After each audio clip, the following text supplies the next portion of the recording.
SDLC, Software Development Lifecycle. In this video, I'm going to talk about Software Development Lifecycle. What is SDLC? SDLC stands for Software Development Lifecycle. It is a process that includes all the steps involved in developing software, including requirements analysis, design, programming, testing, and installation.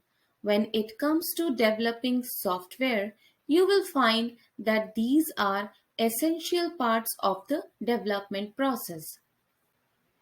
Importance of SDLC. The creation of a software product will not be systematic and disciplined without the use of an SDLC model.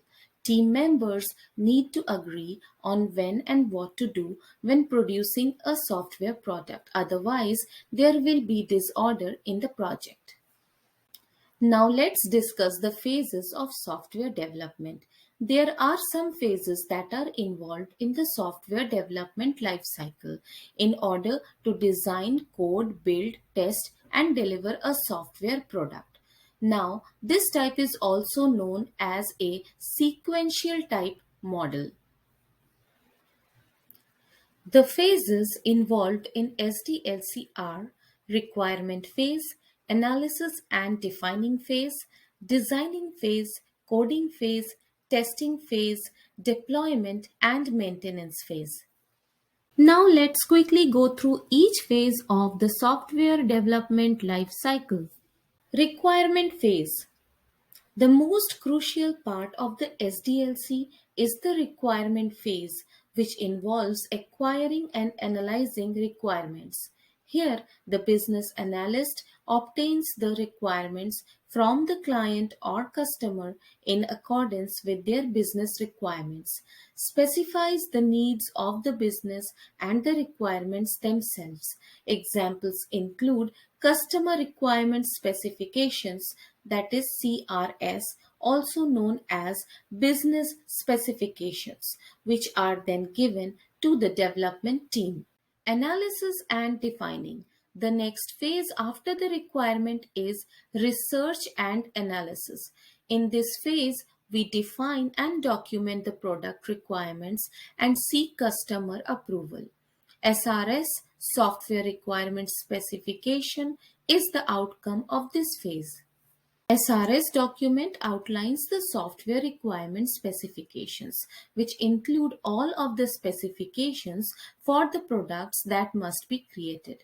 Project managers, business analysts, and senior team members participate in this phase of the project life cycle and keep employees engaged. Software requirement specifications will be the end result of this process. Designing phase. Next comes the designing phase where the development team builds the design of the software. They design and present a structured layout framework that gives a clear image that explains exactly how each feature should function. Coding phase. Next comes the coding phase where developers start to code in order to build the software. During the coding phase, the seniors, juniors, and freshman developers of all levels are active. The developed products and the source code document are the results of this phase. Testing phase. In the testing phase, we the testers test the developed products, functionality and non-functionality manually and or by using some automated tools that are required. The quality analyst makes sure that the software is error-free and is then moved to the next phase, which is implementation, with the end result being the quality product and the testing artifacts. Deployment and maintenance phase. After a successful testing phase for software, now comes the deployment and maintenance phase, where the product or the software is ready to be tested by the customer. The support then collects the defects or any errors that the customer finds, and then those are fixed by the development team. As I said before, that this model of SDLC is sequential because there is a sequence that is being followed to complete each step. In other words, the next phase starts only after the previous phase is completed, just like in waterfall model. And then it proceeds in a sequential flow of activities.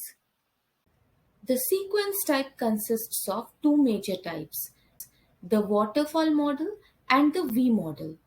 The waterfall model, the phases that are involved, requirement phase, analysis and design phase, implementation or coding phase, testing phase, and maintenance phase.